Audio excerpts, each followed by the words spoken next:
Hi friends, నేను చేస్తున్న videos అన్ని మీ మొబైల్కి నోటిఫికేషన్గా రావాలంటే ఇక్కడ రెడ్ కలర్ సబ్స్క్రైబ్ బటన్ని క్లిక్ చేయండి. అలాగే ఇక్కడ పక్కన ఉన్నటువంటి బెల్ ఐకాన్ని యాక్టివ్ చేసుకోండి. హాయ్ వ్యూవర్స్, ఈ వీడియోలో మనం సెప్టెంబర్ నెలకు సంబంధించిన కరెంట్ అఫైర్స్ గురించి నేర్చుకుందాం. దానికంటే ముందు ఒక చిన్న రిక్వెస్ట్ ఏంటి అని అంటే, మన ఈ ఛానల్ని సబ్స్క్రైబ్ చేయకపోతే దయచేసి సబ్స్క్రైబ్ చేయండి. అలాగే ఈ వీడియోని పూర్తిగా చూడండి. నార్కోటిక్స్ కంట్రోల్ బ్యూరో ఎన్సీబీ నూతన డైరెక్టర్ జనరల్ గా 1993 బ్యాచ్ కు చెందిన ఐపీఎస్ అధికారి అనురాగ్ గార్గ్ నియమితులయ్యారు. ప్రస్తుతం ఈయన బోర్డర్ సెక్యూరిటీ ఫోర్స్ లో అదనపు డీజీగా పనిచేస్తున్నారు. 2026 మే 23వ తేదీ వరకు లేదా తుది ఉత్తర్వులు వెలువడే వరకు ఎన్సీబీ అంటే నార్కోటిక్స్ కంట్రోల్ బ్యూరో డీజీగా కొనసాగుతారు. ఎన్సీబీ దేశంలో మాదక ద్రవ్య అక్రమ రవాణా అరికట్టే బాధ్యత వహిస్తుంది. ఇందులో మనం మెయిన్ గా గుర్తుంచుకోవాల్సిన విషయం ఏంటంటే, నార్కోటిక్స్ కంట్రోల్ బ్యూరో నూతన డైరెక్టర్ జనరల్ గా ఎవరు బాధ్యతలు స్వీకరించనున్నారనంటే అనురాగ్ గార్గ్ అని చెప్పి మనం గుర్తుంచుకోవాల్సి ఉంటుంది. భారత అత్యున్నత పురస్కారాలను ఎన్నో అందుకున్న మెగాస్టార్ చిరంజీవి ఇప్పుడు Guinness book of world records లో చోటు దక్కించుకున్నారు. చిరంజీవి సుమారు 46 ఏళ్లుగా సినీ ఇండస్ట్రీలో మెగాస్టార్ గా తిరుగులేని జైత్రయాత్ర కొనసాగిస్తున్నారు. చిరు తనదైన స్టైల్లో డాన్సులు, నటనతో ఎప్పటికప్పుడు ప్రేక్షకులను అలరిస్తున్నారు. అలా 156 సినిమాల్లో 537 పాటల్లో 24,000 స్టెప్పులతో రికార్డు నెలకొల్పారు. దేశవ్యాప్తంగా ఈ ఘనత సాధించిన ఏకైక హీరోగా చిరు మాత్రమే ఉన్నారు. అందుకే ఆయనకు Guinness book of world records లో చోటు దక్కింది. హైదరాబాద్ లోని ఓ స్టార్ హోటల్లో ఈ మేరకు ఓ కార్యక్రమాన్ని గిన్నీస్ బుక్ ఆఫ్ వరల్డ్ ప్రతినిధులు నిర్వహించారు. ముఖ్య అతిథిగా పాల్గొన్న బాలీవుడ్ స్టార్ హీరో అమీర్ ఖాన్ చేతుల మీదుగా చిరంజీవి అవార్డు అందుకున్నారు. చిరంజీవి పునాదిరాళ్లు సినిమాతో ఇండస్ట్రీలోకి అడుగుపెట్టారు. ఆయన కెరియర్ ఆరంభంలో ఎన్నో సవాళ్లు, అవమానాలు ఎదుర్కొని స్టార్ హీరోగా ఎదిగారు. వచ్చిన ప్రతి అవకాశాన్ని సద్వినియోగం చేసుకుంటూ తనదైన నటనతో ప్రేక్షకులను పుర్రుతలూగించి బాక్సాఫీస్ రికార్డులు క్రియేట్ చేశారు. 9 ఫిలింఫేర్, 3 నంది అవార్డులతో పాటు ఎన్నో ప్రతిష్టాత్మక పురస్కారాలు అందుకున్నారు. ఆయనకు ప్రభుత్వం 2006లో పద్మభూషణ్, 2024లో పద్మ విభూషణ్ అందించి గౌరవించింది. ఢిల్లీ ముఖ్యమంత్రిగా ఆమ్ ఆద్మీ పార్టీ నేత అతిషి సెప్టెంబర్ 21వ తేదీన ప్రమాణ స్వీకారం చేశారు. Lieutenant governor V K Saxena Atishi LG కార్యాలయం రాజ్ నివాస్ లో ప్రమాణం చేయించారు. దీంతో 43 ఏళ్ల అతిషి ఢిల్లీకి యంగెస్ట్ సీఎం గా రికార్డు సృష్టించారు. సుష్మా స్వరాజ్, షీలా దీక్షిత్ తర్వాత ఢిల్లీ సీఎం పదవిని చేపట్టిన 3వ మహిళా నేత అతిషి రికార్డుకి ఎక్కారు. అతిషితో పాటు 5గురు మంత్రులు ప్రమాణ స్వీకారం చేశారు. వీరిలో సౌరవ్ భరద్వాజ్, గోపాల్ రాయ్, ముఖేష్ అహ్లవాద్, కైలాష్ గహ్లేత్, ఇమ్రాన్ హుసేన్ మంత్రులుగా బాధ్యతలు చేపట్టారు. ప్రమాణ స్వీకారానికి అరవింద్ కేజ్రీవాల్ తో పాటు ఆమ్ ఆద్మీ పార్టీ ముఖ్య నేతలు హాజరయ్యారు. 2025 ఫిబ్రవరి ఢిల్లీ అసెంబ్లీ ఎన్నికలు రానున్నాయి. ఇందులో మనం మెయిన్ గా గుర్తుంచుకోవాల్సిన విషయం ఏంటంటే, ఢిల్లీ ముఖ్యమంత్రిగా ఆమ్ ఆద్మీ పార్టీ నేత అతిషి సెప్టెంబర్ 21వ తేదీన ప్రమాణ స్వీకారం చేశారని మనం గుర్తుంచుకోవాలి. అదే విధంగా ఢిల్లీ ముఖ్యమంత్రి పీఠాన్ని అధిరోహించిన 3వ మహిళ ఎవరనంటే అతిషి అని కూడా మనం గుర్తుంచుకోవాల్సి ఉంటుంది. Deepak nitrate limited chairman, managing director Deepak C Mehta ఇటీవల 59వ ఇండియన్ కెమికల్ కౌన్సిలింగ్ వార్షిక అవార్డుల కార్యక్రమంలో లైఫ్ టైమ్ అచీవ్మెంట్ అవార్డును అందుకున్నారు. దీపక్ మెహతా రసాయన పరిశ్రమలో ఒక విప్లవాత్మక నాయకుడిగా గుర్తించబడ్డారు. ఆయన మాజీ ఇండియన్ కెమికల్ కౌన్సిల్ అధ్యక్షుడిగా, భారత ప్రభుత్వ రసాయన పరిశ్రమ టాస్క్ ఫోర్స్ లో ముఖ్య సభ్యుడిగా, భారతదేశాన్ని ప్రపంచ రసాయన తయారీ శక్తిగా మారుస్తున్న ప్రాజెక్టులో కీలక పాత్ర పోషించారు. ప్రస్తుతం ఆయన ఫిక్కీలో national chemicals committee sector skill council chairman గా ఉన్నారు. ఇది ఈ రంగాన్ని అభివృద్ధి చేయడంలో ఆయన అంకిత భావాన్ని చూపించింది. ఐసీసీ అవార్డ్ దీపక్ గ్రూప్ ను రసాయన రంగంలో అగ్రగామిగా మార్చడంలో ఆయన దూరదృష్టి నాయకత్వానికి, ఈ రంగం భవిష్యత్తుకు ఆయన కృషికి గుర్తింపుగా ఇవ్వబడింది.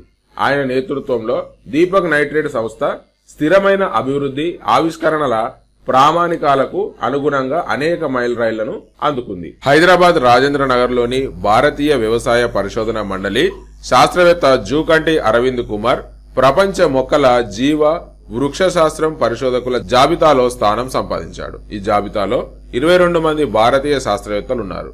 ఇది భారతదేశంలోని వ్యవసాయ పరిశోధన రంగంలోని ప్రతిభను ప్రపంచానికి చాటి చెప్తుంది. అమెరికాలోని స్టాన్ఫర్డ్ యూనివర్సిటీ వ్యవసాయ విభాగాధిపతి జాన్ పిఏ అయోడినిస్ నేతృత్వంలో ఈ పరిశోధనలు నిర్వహించబడ్డాయి. 2023-24లో జరిగిన పలు అధ్యయనాల ఆధారంగా ఈ జాబితా రూపొందించబడింది.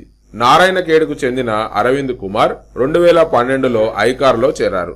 2017 నుంచి రాజేంద్రనగర్లోని వరి పరిశోధన సంస్థలో పనిచేస్తున్నారు. ఇందులో మనం మెయిన్గా గుర్తుంచుకోవాల్సిన విషయం ఏంటంటే ప్రపంచ మొక్కల పరిశోధకుల జాబితాలో ఐకార్ శాస్త్రవేత్త జూకంటి అరవింద్ కుమార్ ఈ జాబితాలో స్థానం సంపాదించారని చెప్పి మనం గుర్తుంచుకోవాల్సి ఉంటుంది. Miss India world wide 2024 title ను ధృవి పటేల్ అనే యువతి గెలుచుకుంది. అమెరికాలోని న్యూజెర్సీ ఎడిసన్ లో జరిగిన ఈ పోటీలో ఆమె విజేతగా నిలిచింది. ప్రస్తుతం ఆమె కంప్యూటర్ ఇన్ఫర్మేషన్ సిస్టంలు చదువుతున్నారు. మిస్టర్ కేటగిరీ ట్రినిడాడ్ టొబాగోకు చెందిన సువాన్ మటెట్ విజేతగా నిలవగా, యూకేకి చెందిన స్నేహ నంబియార్ ఫస్ట్ రన్నర్ అప్ గా, యూకేకు చెందిన పవన్దీప్ కౌర్ సెకండ్ రన్నర్ అప్ గా నిలిచారు.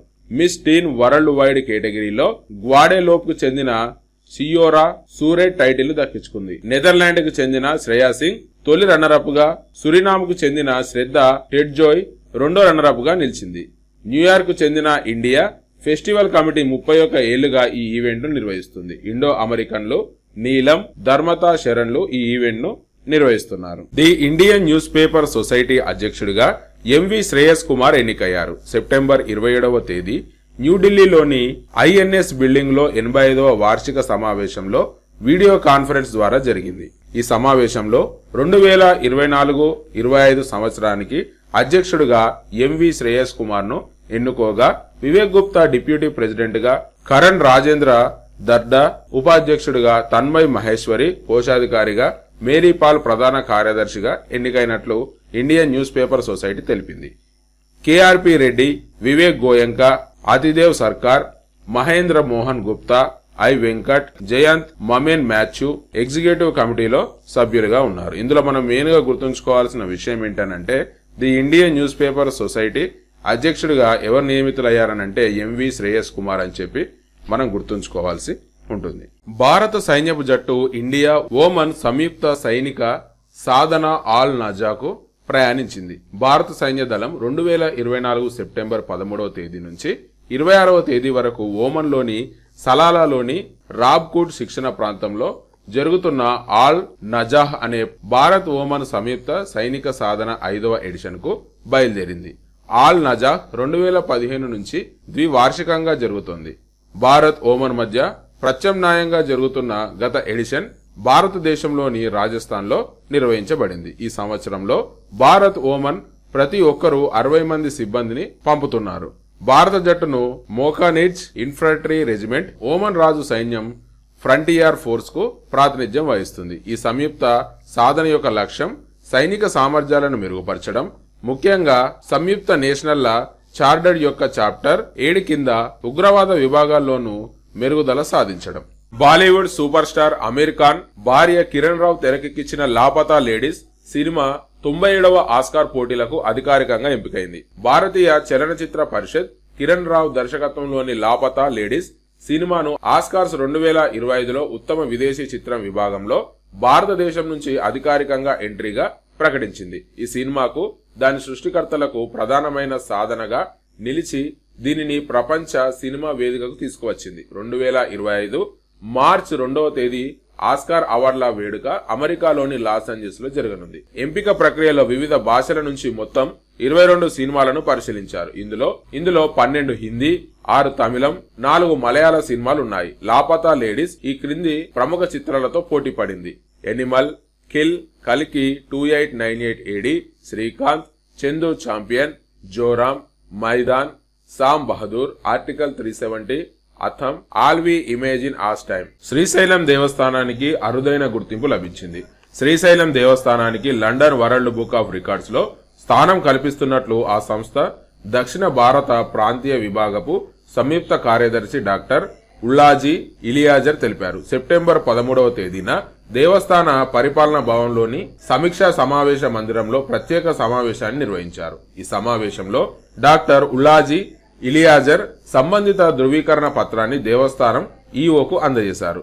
శ్రీశైల క్షేత్ర ఆధ్యాత్మిక ప్రాముఖ్యత, జ్యోతిర్లింగం, శక్తిపీఠం కలగలిసిన క్షేత్రం కావడం, ప్రధానాలయ విస్తీర్ణం, ప్రధాన ఆలయం ఎత్తు, వెడల్పు, ప్రధానాలయం చుట్టుగల అరుదైన శిల్ప ప్రాకారం, క్షేత్రంలోని ప్రాచీన కట్టడాలు, నందీశ్వరుడి సైజ్, ఆలయ నిర్మాణం మొదలైన అంశాల ఆధారంగా శ్రీశైల ఆలయం వరల్డ్ బుక్ ఆఫ్ రికార్డ్స్ జాబితాలో చేర్చినట్టు ఉల్లాజీ ఇలియర్ చెప్పారు. ఇందులో మనం మెయిన్ గా గుర్తుంచుకోవాల్సిన విషయం ఏంటంటే వరల్డ్ బుక్ ఆఫ్ రికార్డ్స్ లో శ్రీశైలం దేవస్థానం నమోదు కావడం జరిగిందని చెప్పి మనం గుర్తుంచుకోవాల్సి ఉంటుంది. తెలంగాణ రాష్ట్ర ఎన్నికల కమిషనర్ గా విశ్రాంత ఐఏఎస్ అధికారిని ఐ రాణి కుముదిని నియమితులయ్యారు. ఆమెను ఎస్ఈసీగా నియమిస్తూ గవర్నర్ జిష్ణుదేవ్ వర్మ నోటిఫికేషన్ జారీ చేశారు. ఆమె ఈ పదవిలో 3 ఏళ్ల పాటు కొనసాగుతారు. గత 4 ఏళ్లుగా ఎస్ఈసీగా బాధ్యత నిర్వహించిన సి పార్థసారథి పదవి కాలం సెప్టెంబర్ 8వ తేదీన ముగిసింది. రాష్ట్రంలోని 12,769 గ్రామ పంచాయతీ పాలక మండళ్ల పదవి కాలం గత ఫిబ్రవరిలో ముగియగా 7.5 నెలలుగా పంచాయతీల్లో ప్రత్యేక అధికార పాలన కొనసాగుతుంది. ఉమ్మడి ఏపీలో అనేక హోదాల్లో పనిచేసిన దివంగత ఐపీఎస్ అధికారి ఇస్మాల్ పుల్లన్న కుమార్తె రాణి కుముదిని 1988 బ్యాచ్ ఐఏఎస్ అధికారినిగా 2023 దాకా ఆమె వివిధ హోదాల్లో పనిచేశారు. తొలుత సాంఘిక సంక్షేమ గురుకుల పాఠశాలల కార్యదర్శిగా బాధ్యతలు నిర్వహించారు.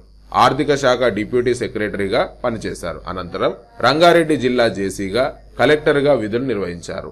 హౌసింగ్ కార్పొరేషన్ ఎండీగా కీలక పాత్ర పోషించారు. రాష్ట్ర ఎన్నికల సంఘం కార్యదర్శిగాను కొంతకాలం ఉన్నారు. ఇందులో మనం మెయిన్గా గుర్తుంచుకోవాల్సిన విషయం ఏంటంటే తెలంగాణ రాష్ట్ర ఎన్నికల కమిషనర్ గా ఎవరు నియమితులయ్యారనంటే విశ్రాంత ఐఏఎస్ అధికారిని ఐ రాణి కుముదిని అని చెప్పి మనం గుర్తుంచుకోవాల్సి ఉంటుంది. భారత్ ఉజ్బెకిస్తాన్ ద్వైపాక్షిక పెట్టుబడి ఒప్పందంపై సెప్టెంబర్ 27వ తేదీన సంతకం చేశాయి. ఈ ఒప్పందం 2 దేశాల మధ్య పెట్టుబడిదారులు విశ్వాసాన్ని పెంచడం, ఆర్థిక సహకారాన్ని మెరుగుపరచడం లక్ష్యంగా పెట్టుకుంది. ఈ ఒప్పందంపై భారత ఆర్థిక మంత్రి నిర్మలా సీతారామన్, ఉజ్బెకిస్తాన్ ఉప ప్రధాని ఖోజయోవ్ జమ్షిద్ అబ్దుఖాకి మోవిచ్ తష్కెంట్ లో సంతకం చేశారు. ఈ ఒప్పందం నిబంధనలు ఏంటో చూద్దాం. పెట్టుబడులు వసూళ్ల నుంచి రక్షణ పొందుతాయి. ఈ ఒప్పందం పెట్టుబడి కార్యకలాపాల్లో స్వచ్ఛతను ప్రోత్సహించడానికి, నష్టాలకు పరిహారం విధానాలను నిర్దేశించడానికి దోహదం చేస్తుంది.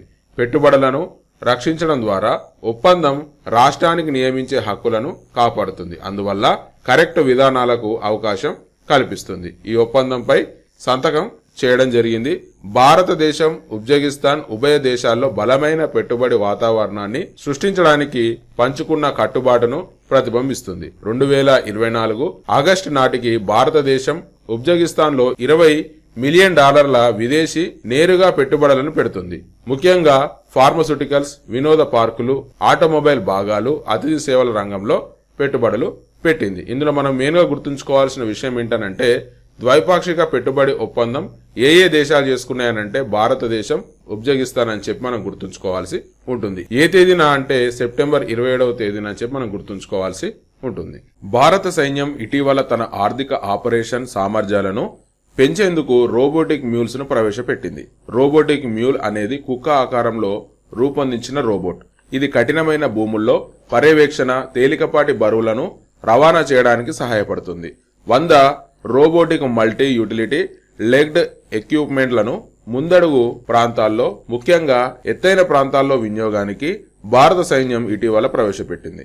ఈ రోబోట్లు మెట్లు, వాలుకొండలు ఎక్కి -40 నుంచి +55 డిగ్రీ సెల్సియస్ వరకు అత్యధిక ఉష్ణోగ్రతలో పనిచేయగలవు. అలాగే 15 కేజీల బరువును మోయగలవు. అదేవిధంగా ఎత్తైన ప్రాంతాల్లో మద్దతు, రవాణాను మెరుగుపరచడానికి లాజిస్టిక్ డ్రోన్లను పరీక్షించబడతాయి. రోబోటిక్ మ్యూల్ అన్ని రకాల వాతావరణాలు రూపొందించబడిన ఒక మన్యమైన, చురుకైన భూమి రోబోట్. వస్తువులను గుర్తించడానికి ఎలక్ట్రో ఆప్టిక్స్, ఇన్ఫ్రారెడ్ టెక్నాలజీతో అమర్చబడి ఉంటుంది. ఇది నదుల గుండా లోపల కదిలే సామర్థ్యాలను కలిగి ఉంటుంది. ఇది భారత సైన్యానికి మానవ జీవితాలను ప్రమాదంలో పడకుండా నిఘా సామర్థ్యాలను పెంచుకోవడానికి, ముఖ భాగంలోని సైనికులకు కీలక సరుకులు చేరేలా చేయడానికి సహాయపడుతుంది. మ్యూల్స్ ఇప్పటికీ ఎత్తైన ప్రాంతాల్లో సరుకు డెలివరీకి కీలకమైనవి. సైన్యం యొక్క జంతు రవాణాలో గణనీయమైన భాగాన్ని తయారు చేస్తాయి. సైన్యం 2030 నాటికి జంతు రవాణా వాడకాన్ని 50 నుంచి 60% తగ్గించాలని భావిస్తుంది. అయినప్పటికీ ఇది అనేక సరిహద్దు ప్రాంతాల్లో అవసరం. చైనా ఇప్పటికే తన సైన్య కార్యకలాపాలలో రోబోటిక్ కుక్కలను విలీనం చేసింది. ఇది సైనిక పరిస్థితుల్లో రోబోటిక్స్ యొక్క పెరుగుతున్న నియంత్రణను బహుశా కొత్త ఆయుధాల పరుగులకు సూచిస్తుంది. అరేబియా సముద్రంలో స్వదేశీ సముద్ర శక్తిని మరింత బలోపేతం చేసే దిశగా ఒక కీలక అడుగు పడింది.